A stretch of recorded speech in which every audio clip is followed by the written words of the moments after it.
Good morning, Queensland. I can report that we've had one new case overnight. It is a locally acquired case, a female in her 20s from Goondiwindi. She has been identified as positive while in home quarantine, but we understand that she may have had one day in the community. So the message remains clear. If you have any symptoms, if you've been to Goondiwindi since the 30th of October, or anywhere in Queensland for that matter, if you have any symptoms whatsoever, no matter how mild, please come out and get tested. We are still at 9 active cases. We had 7,857 tests in the last 24 hours and 10,657 vaccines. And so that puts us at 79.07%. So we are so close to that 80% first dose, and 66.33% second doses. I can also report that this morning there are reports around a woman who flew from Cairns to the Northern Territory who has tested positive. The Northern Territory government is investigating this one at the moment. I'll get Dr. Aitken to speak a little bit more about this, but it hasn't been confirmed at this stage that she was infectious while in Queensland, but of course we will be in close contact with the health officials of the Northern Territory so that if any information does come forward that this person was positive on the flight or while in Cairns, when we would certainly be listing any exposure sites. But again, whether you live in Cairns or anywhere else in Queensland, we just remind people that this virus is close on our doorstep and it could arrive at any time, and we need to make sure that we continue to come out and get tested. And we know the best thing all of us can be doing is getting vaccinated, and that's why I'm here today with Bart Mellish, the member for Aspley, and we are at one of the many Bunnings that are doing the vaccinations this weekend. Now, most of the people coming back to our Bunnings this weekend are ones who are coming back for their second jab, but of course, if you haven't had your first jab either, you are welcome to turn up at any one of our Bunnings sites, one of our community hubs or mass vaccination centres. Of course, your community pharmacies are open today and can also give you vaccinations, and there's also your GPs that you can book in and get a vaccination. So please, as we have said every other day, we want you to come out and get vaccinated as quickly as possible. It will help us get to that 70% and 80% double doses, and of course beyond that to the 90% mark where we can open up more fully to the community and the economy. So please, it's about keeping you safe, it's about supporting jobs, and it's about opening up Queensland. Please come get vaccinated today. I'll hand over to Dr. Aitken, and then we'll hear a few words from Bart Mellish. Thanks, Doctor. Thanks, Minister. And as you've heard, one new case today, and this is a girl in her 20s, and she's a close contact of an existing case in Goondiwindi, and she has been in home quarantine. Likely to have been potentially infectious in the community for one day, but the interviews are happening this morning and we'll get more detail on that today. She's in the process of also being transferred to Gold Coast Hospital, and that's consistent with our current practice of moving cases to designated COVID hospitals. The other point of note is the case that the Minister's referred to of a girl in her 20s who's travelled from Cairns to Darwin and has tested positive. We're working with the Northern Territory at the moment. She's being interviewed today, and we'll have more information about her movements, when she was infectious and whether she was at all infectious on the flight or in the community in Cairns. But it's too early to say at this stage. It is just a timely reminder, as said, that if you do have symptoms, please come forward and get tested, and more importantly, now's the time to get vaccinated. And it's absolutely amazing to see the numbers here today at Bunnings in Brendale. And we were here 3 weeks ago, so a lot of these are second doses coming back to get that second dose. But there's also a large number of first doses, which is really, really reassuring and helps get us closer and closer to 80%, and we're almost there. So Queensland, please come out and get vaccinated. Thank you. Thank you, Doctor. Bart Mellish, State Member for Aspley. It's great to be out here at Bunnings today to see so many people out here getting their first jab or their second jab. It's really important that as we get closer to 70% double vaccinated, that those people who've been holding out really do come out and get the jab. It doesn't hurt, it doesn't take long, it's really easy to get, and the more people get vaccinated, the closer we can get to enjoying life back to normal pretty much. So the more people get vaccinated, the safer the community will be. The chances of you getting sick are so much higher if you're not vaccinated than if you are. So really important that people get out. People who've been holding out can rock up to Bunnings, your doctor. Many centres, you can't go more than 5 kilometres, I think, in Brisbane without running into somewhere where you can get vaccinated within the half hour. And really great to be here today promoting vaccination. Cheers.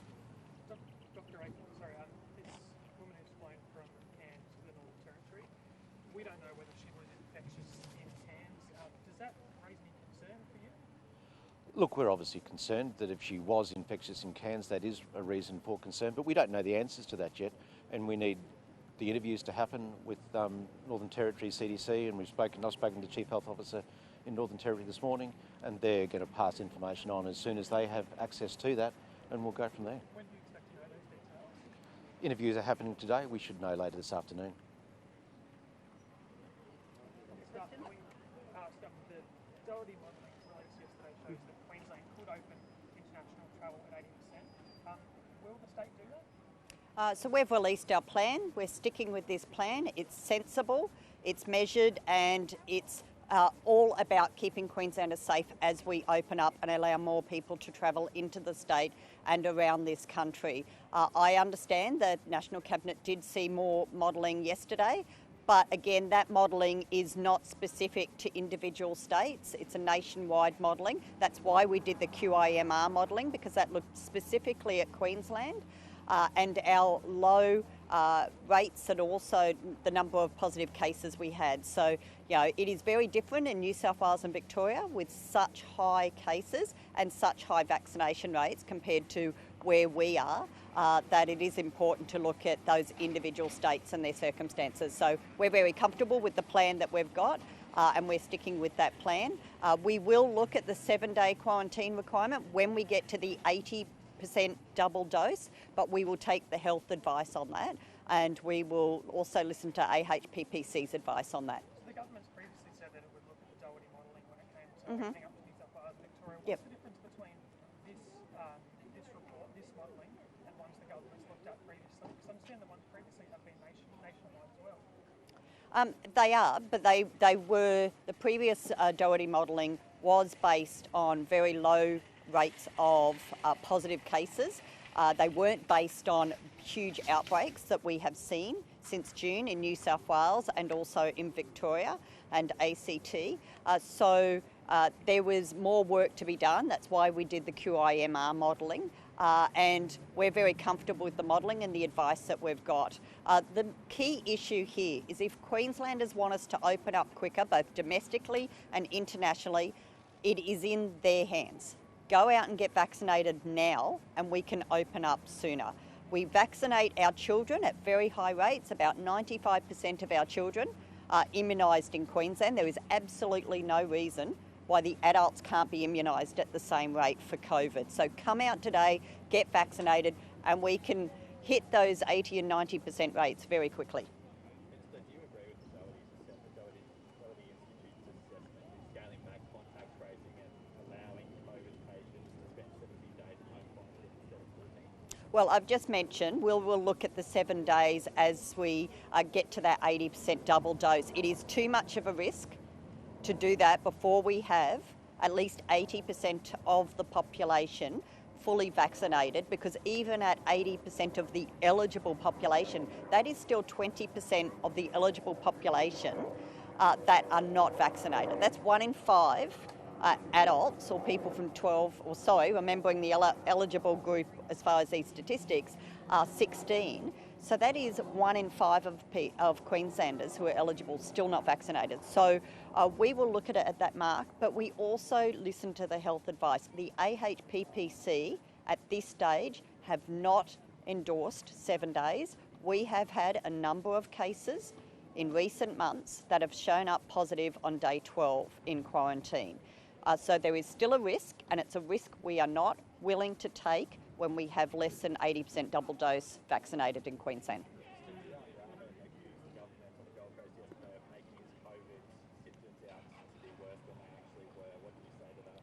Look, I saw there was reporting that said he was on a ventilator. Dr. Jeanette Young at the time said no, he was getting oxygen. He was not on a ventilator, but he was unwell. That's why he turned up at the emergency department at the time because he was short of breath and he did need to go on oxygen. But look, at the end of the day, he can explain his circumstances himself. He had COVID, he was positive, he was in the community, and we did what we needed to do to try to protect the community. Minister, just a question on business. When borders reopen in December, what plans are in place for a business if a client or workers get COVID but all staff are fully vaccinated? So at this stage, there is still, even under the Doherty modelling, there is still the testing, tracing, isolating and quarantining. So we will continue to do that. Now, for how long and who's deemed to be a close contact versus casual, again, we will take advice on that. So, of course, there's the quarantine the individual who's positive themselves who will need to quarantine. How many other people need to quarantine in that business and who are deemed close and casual contacts, we'll take that advice as our vaccination rates increase and as the evidence comes forward about whether 7 days is adequate or whether we need to keep with 14 days.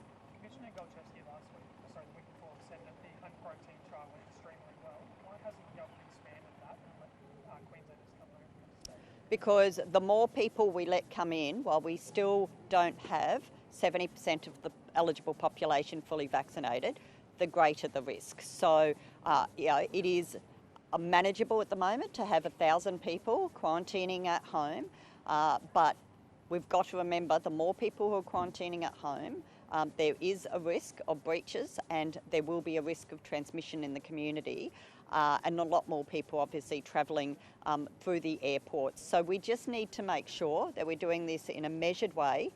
We are days away from hitting our 70% double dose, which will allow people to come in via air from Victoria, from New South Wales and home quarantine if they have the appropriate residence to do that safely. So thousands and thousands more people are going to be flying in very shortly, at the very latest from the 19th of November and being able to home quarantine. So we just have to get vaccinated. That's the key here. Sorry, so there are 1,000 people right now in home quarantine? Oh, look, there'll be some people who have been able to move out of quarantine. There are hotel quarantine beds available right now. So what we have seen is people have decided not to keep coming in and hotel quarantine now. They're waiting. That is a personal choice of theirs. So it's not a case that people are missing out on coming in and hotel quarantining anymore. There is availability there, but people are making decisions themselves to wait till we get to 70% or wait to get to 80%. That's their right to do so. But if you have loved ones interstate who are wanting to get back, who are fully vaccinated, there is one way you can help them get here quicker, and that is to make sure you, your family, your friends, your work colleagues, your neighbours are vaccinated. The more people vaccinated, the quicker we open up. Has the National Cabinet discussed quarantine, 7 days quarantine for fully vaccinated close contacts of COVID cases? Will Queensland implement changes to quarantine periods? As I said, my understanding is there wasn't a unanimous decision out of National Cabinet to go to 7 days. We will take the health advice. AHPPC at this stage have not agreed as a body that it should go to 7 days. They are still recommending the 14 days, and we will relook at the 14 days when we get to 80% double dose. But to do that any sooner is creating too much of a risk for the community and for this virus to spread. Minister, the Goondiwindi Mayor says Queensland Health is only administering jabs once a week. He wants it happening every day and supplies kept at the hospital. Will Queensland Health step up in that space? So what we do is have a look at what the take-up rate is. We've had vaccine supplies being offered to hospitals, and we've had vaccine supplies into remote communities before, and what we've ended up seeing is those vaccines have either had to be removed or they've expired. They just haven't been able to use the supply. So if the demand is there, that more people, if it's a case that more people are wanting to get vaccinated and there's not enough time for them to be getting vaccinated in the availability we've got, then I'm more than happy to look at whether we can expand and have more staff on the ground doing more days. But the people have to be coming forward to get vaccinated. If they're not using all the vaccine that's being offered there now, there's little benefit in doing that every single day unless they're saying more people will come out. I did hear the opposition quoting some stats yesterday about Goondiwindi. Can I say they were wrong? Their figures were about 10% lower than what they actually are, but that still doesn't mean that there isn't very low vaccination rates in that area. There is. But I do note that David Crisafulli was using figures that were at least 10% below what their actual vaccination rates are. Dr. Aiken, do you mind please just safe to say the reason that haven't recommended the lockdown in Goondiwindi is because of that high vaccination rate in that local government area? Absolutely. There's two parts to that. Goondiwindi is a highly vaccinated community, over 80% double dose. But there's also the transmission in the community is all closely linked, and the close contacts are all in home quarantine, and we haven't seen further spread. And that is testament to the Goondiwindi community and their willingness to get vaccinated. Have any supplies been sent to North New South Wales or Moree where there will be no these outbreaks happening?